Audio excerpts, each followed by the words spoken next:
Hi folks, I don't have a guitar thing today, but I do have a music thing today. I wanted to talk about frequency, resonance, um, vibrations. When you hit a bell, right, either from the thing on the inside, knocking on the inside, or when you strike it, the whole bell is vibrating to create that note. Same thing on strings. When you pluck or hit a string on a piano, guitar, the friction you grab on like a cello, the string is vibrating. Those vibrations, that's music. That's what we love.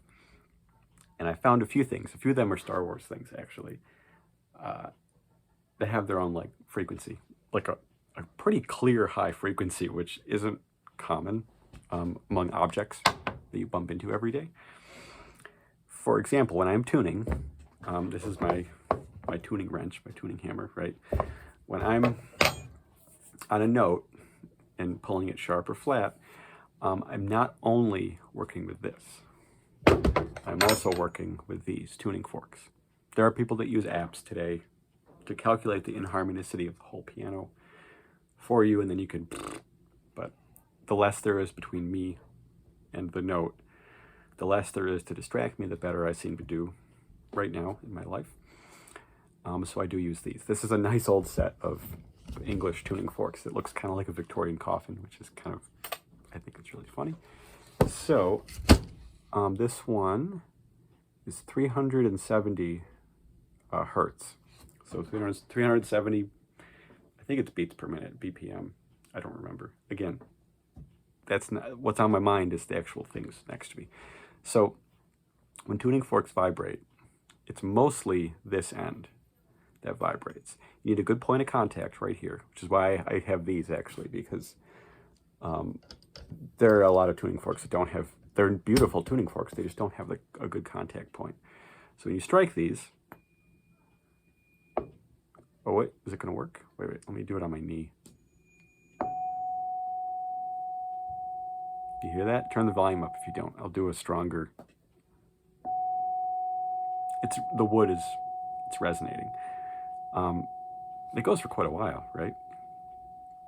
So that's these vibrating. And actually, if you hit it, and you accidentally touch, you can feel these vibrating against your skin, which is kind of cool. So that would be an F-sharp note. Tuning forks are specifically like machined to be that length, calibrated in a way. I'll put that back later. So I was messing around with some other metal parts, and I realized I accidentally knocked them, and I said, wait a minute. Why is that so clear or loud? This is the back half of a lightsaber. It's the camera flash. Here's a Darth Vader camera flash, right? It's like halfway between being made. The Graflexes are made in Rochester for Luke. They come apart underneath the clamp. So this is the back half, the battery case for the flash unit for the camera. And if you knock it, let me do this here. Where's let me see here. I need something plastic or rubber. Let me see if I can. It's where you hold it too. If I hold it here, it won't do anything. If I hold it here, there's multiple frequencies in that. And if I take just a random, that was C. Oh, B, sorry. Right?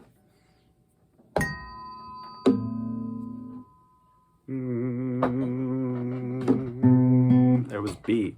Of course it was.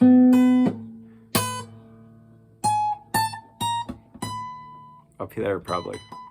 It's a higher pitch. So the harmonic frequency of a 3-cell bottom is B. This is a well-machined gear that I picked up from a scanning electron microscope lab. A buddy of mine was basically recycling a bunch of outdated equipment that you don't use anymore. And there was a bunch of machinery like machined parts that I use for props and stuff. That's where this came from. I don't know what exactly. I think okay, there's a bearing right there. There's threading, and we would thread it into something, and then the teeth in this gear would have matched up with another one to rotate. I'll give you a little, I don't know, this is probably to count the rotations, if they were calibrating it or something, but I know it's tarnished and dusty here. But on the inside, never saw the light of day, so is it going to focus? Can you focus, please? Don't focus on me, focus on this. Come on. Well, almost. Anyways, I didn't realize this really created much of a bell shape, because obviously it's just a disc. Wow, that's I'm trying to focus it here for you. I'm tapping the phone, but it's not working. That's okay. What's really important, where did I hold it to do this? I think it was right on the edge. I'll just take a pen. Can you hear that through the phone speakers? It's really high pitched.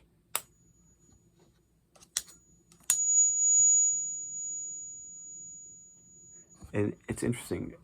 It's woo, woo, woo. That's especially when I tune pianos. It's specifically what I go for, is the beat pattern. It's probably really high pitched.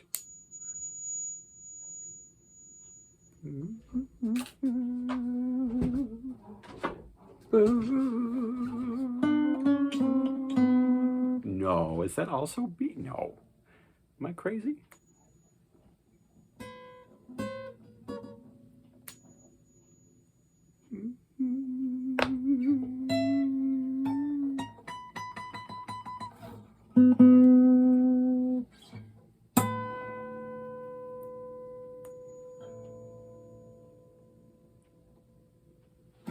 That is also B. Although it could be F sharp.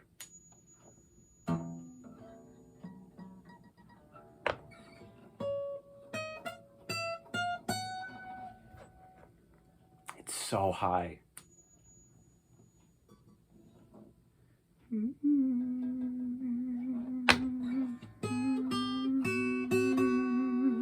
I thought it was F sharp because F sharp is a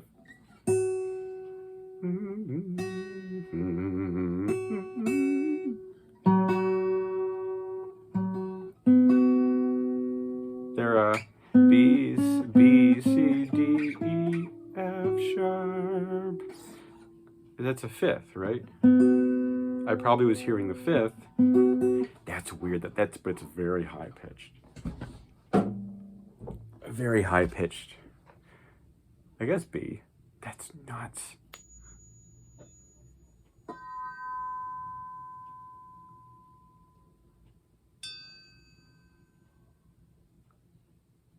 This might be an F sharp. Because I don't hear a drone when I hit both of them. See, isn't this cool? The last thing is kind of fascinating here. This, if you look at it this way, you're looking at the mouth of one of the droids, I think from Empire Strikes Back. Or Return of the...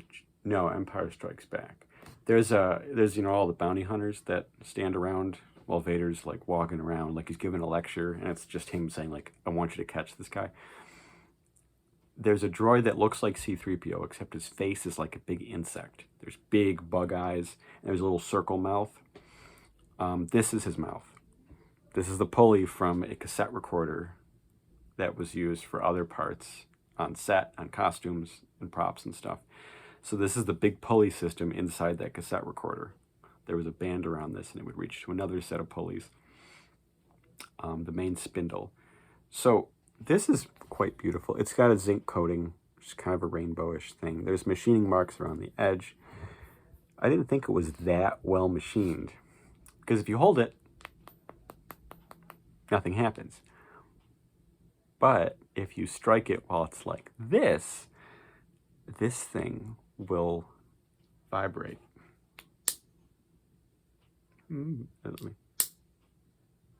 It's very fine. I'm going to do it right up against the thing.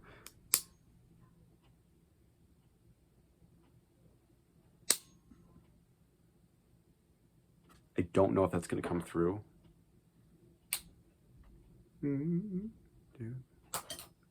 Sounds like E.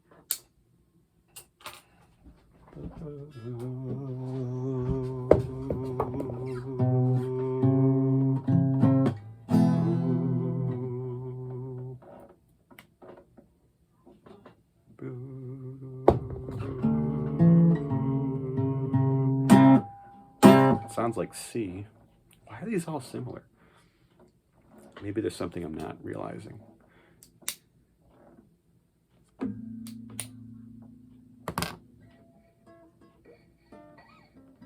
That's C. This is C. It definitely is.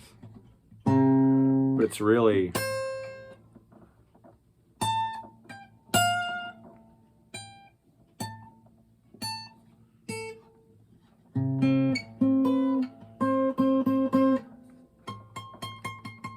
It's that or the octave higher. That's funny.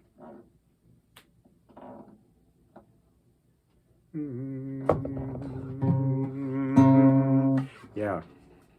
It's so faint though. And I thought this was acting like a bell. It's for some reason. But I kept touching it, nothing. But then I would touch this little, the spindle, and that was what was vibrating.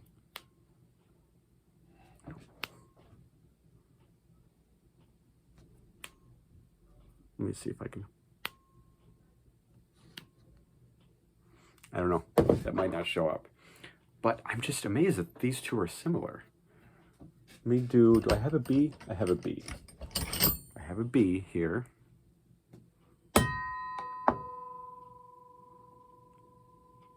They go, it's not a B. Half up from there would be a C.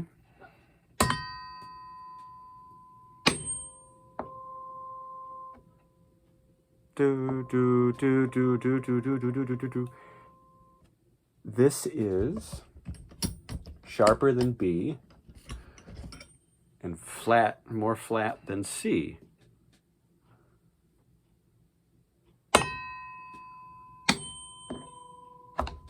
It's between B and C, this thing. The lightsaber back half is between B and C. I don't know. That's really friggin' bizarre. A, G sharp, G, F. Look at my chromatic thing here. Let me go back over with this just to make sure. I said this was B too as well, right?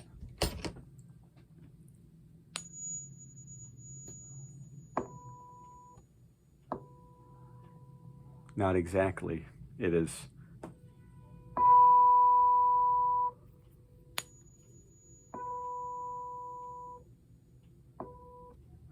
The B is a little flat.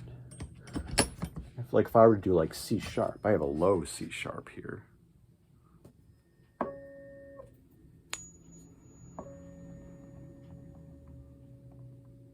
It might be C. That's tough. That is very tough. This is very, very high pitched. It's very like.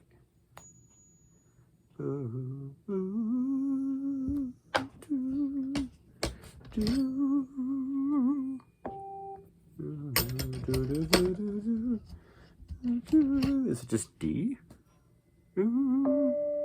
No. Wrong part of the scale.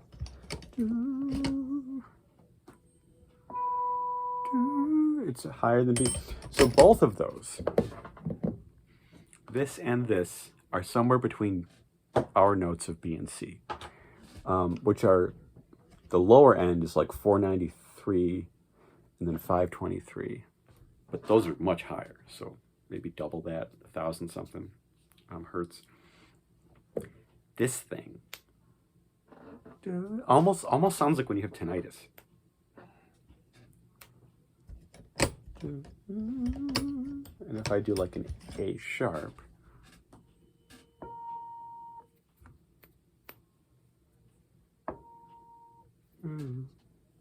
that was not a cackle phony. Let me try F.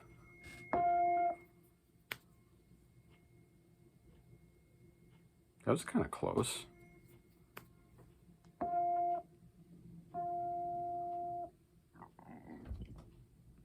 This is so high pitched. It could be that this is an F, or it could be C, and those are like a fourth apart, or a fifth if it's from F. If it's above C, it's a fourth. Anyways, fourths and fifths can sound close to pure because there's like very few wavelengths between them. And I could be hearing that. Yeah. So there you go. There's some resonance, some yeah, the natural frequency of those things, which is wild. One more time, let me try to give it to you. Give you the sound. You get multiples in there, but the one that lasts the longest. Let me try to give you this one. I don't know, but and this one is even higher.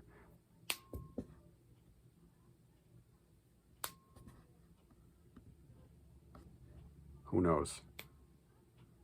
It only lasts for a couple seconds too. So I'm not sure. That was a fun experiment. It was a fun experiment. I'm gonna put these away now. Yeah. Is there anything else sitting around here that like coffee? What about a dosimeter? No, nothing. It's too solid. It's too solid. I don't think. Just looking, because there's a bunch of like prop stuff here. Let me see. No. No. Let's see. There's a bunch of cool boxes of shit here. Okay, you know what? This is from a more recent run of lightsaber parts. This is at starzen.com. You'll see lightsaber kits by Anakin Starkiller of the RPF. This, let's see, to hold it specifically too, so it's not Now this is not doing much, maybe because it's a tube technically. It's been lathed through. The pommel might. Do I have I don't have my Allen wrenches. Never mind. We're gonna put this away for now. But did. Let's see. In there. What's in here? Oh. Okay. Ooh. My friends, the last thing. This is a 4-cell bottom from a Graflex. It held more batteries than the 3-cell. Self-explanatory, right? Remember this?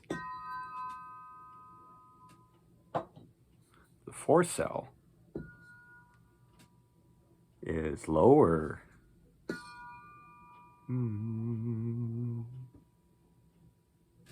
Is that picking up on the microphone? It should, if I do them together. Both my knees here. They're so...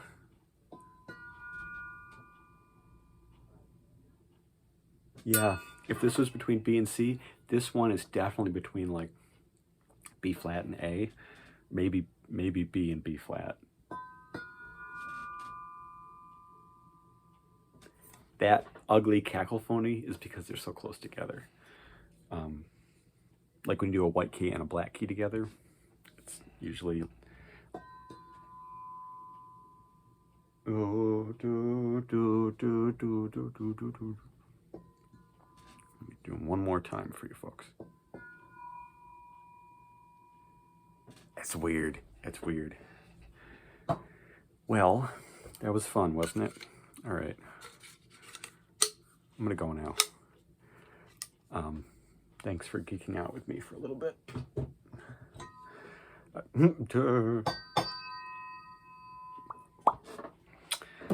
I will see you next time. I'll see you next time. What did LeVar Burton used to do?